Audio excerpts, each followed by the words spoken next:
सिंधुदुर्ग जिल्हा बँकेचे चेअरमॅन सन्मान्य मनीष दळवीजी, उपाध्यक्ष आमचे काशीकरजी, उपस्थित असलेले सर्व सिंधुदुर्ग जिल्हा बँकेचे सन्मान्य संचालक, उपस्थित असलेले सर्व ज्येष्ठ पत्रकार, माझे पत्रकार मित्र, उपस्थित असलेले सर्व कर्मचारी वर्ग, बंधू भगिनींनो आणि सर्व तरुण मित्रांनो, आज आपण थोड्या मोठ्या प्रमाणामध्ये माझं स्वागत व मला शुभेच्छा देण्यासाठी आज आपण सर्वजण उपस्थित आहात। मी आपल्या सगळ्यांचं मनापासून आपले आभार मानेन की आपल्या सगळ्यांच्या प्रेमामुळे, विश्वासामुळे आज एवढी मोठी जबाबदारी तुमच्या घरातला एका भाऊ, मुलगा किंवा मित्र म्हणून जसं मी वावरणारा एक आहे, त्याला आज त्याला आज ती एवढी मोठी जबाबदारी आलेली आहे।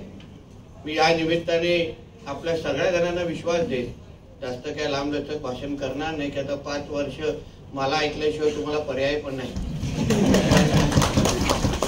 एवढा आपल्या सगळ्यांना विश्वास देईन की माझा या जिल्ह्याच्या विकासाच्या दृष्टिकोनातून ज्या आपल्या सगळ्यांच्या मनामध्ये अपेक्षा आहे, जिल्हा बँक म्हणून आपली शेतकऱ्यांची बँक असली तरी किंवा काही महत्त्वाच्या संकल्पना आपल्या नजरेसमोर असतात त्या आहेत।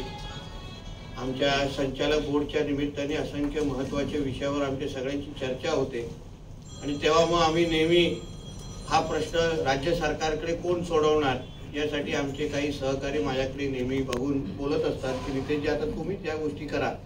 पण आता मी स्वतः मंत्री झालेलो आहे, स्वतः मंत्रिमंडळात ज्या आपल्या अपेक्षा माझ्याकडून असतील, राज्य सरकारकडून प्रामुख्याने असतील, त्या पूर्ण करण्याची जबाबदारी आता माझ्या खांद्यावर असेल। एवढंच मी आपल्याला सांगेन की आपल्या सगळ्यांमध्ये संवाद हा फार महत्त्वाचा आहे, उत्तम संवाद असला पाहिजे। आपण माझ्याशी बोललं पाहिजे। आम्ही ज्या पदावर काम करतो, बोलणं तर आमचं काम आहे, त्यापेक्षा ऐकणं हे महत्त्वाचं आहे।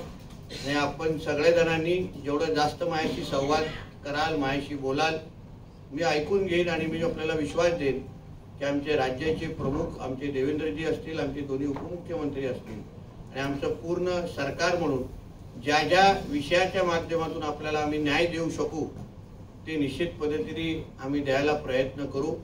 शेवटी आता आपल्याला नाही बोलण्याची सगळी कारणं संपलेली आहेत, कारण का जिल्ह्याच्या जनतेने आमच्याकडे 100% जबाबदारी आमच्या एक विचाराच्या सगळ्या कार्यकर्त्यांकडे सोपवलेली आहे।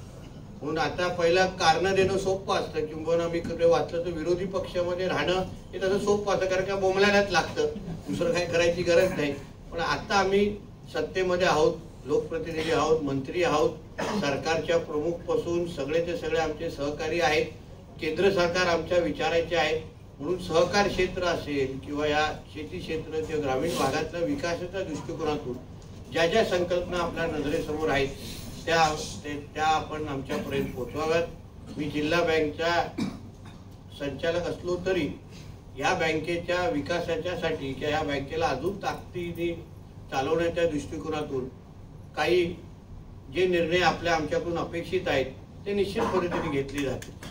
राज्य सरकारकडून ज्या काही बँक म्हणून ज्याला आपल्याला महत्त्व वाढवण्याच्या दृष्टिकोनातून असेल, काय ताकद मिळवण्याच्या दृष्टिकोन, आता तुमच्या आणि राज्य सरकारमध्ये एक दुवा म्हणून मी काम करेन किंवा एक साकव ज्याला आपण म्हणतो, ते आपण आपल्या ज्या ज्या अपेक्षा असतील राज्य सरकारपर्यंत ते पूर्ण करण्याची जबाबदारी आता माझी असेल।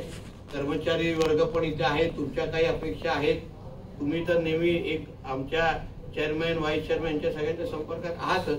पण मला असं वाटतं की आता आपण जिल्ह्यामध्ये एक अतिशय पोषक वातावरण आहे, सकारात्मक वातावरण आहे। लोकांना असं वाटतं की ठीक आहे, आम्ही आमचा कौल दिलेला आहे, आम्ही आमचा निर्णय दिला, आता 5 वर्ष आमच्या जिल्ह्याचा विकास झाला पाहिजे, आता असं वातावरण आहे। म्हणून सहकार क्षेत्र असेल, कृषी क्षेत्र असेल, कुठल्याही क्षेत्रामध्ये आता आपल्याला पळायला लागेल, गतिमान पद्धतीने जायला लागेल, निर्णय त्या पद्धतीने होतील आणि त्या निर्णयामध्ये तुमचा सहभाग अगर तुम्हाला पाहिजे असेल तर तुमच्यामध्ये आणि आमच्यामधला संवाद हा महत्त्वाचा असेल। म्हणून त्या विषयावर आपण सगळ्यांनी लक्ष घालावं। आपण परत बोलत जाऊ, कारण आता दोडामार्गपासून परत कुडाळ नंतर कणकवली आहे। आज थोडं मला जरा जास्त महत्त्व आहे म्हणून सगळीकडेच माझी मागणी आहे, म्हणून मी सगळीकडे मला पोहोचणं आपण जसे थांबला तसे तेही थांबलेले आहे।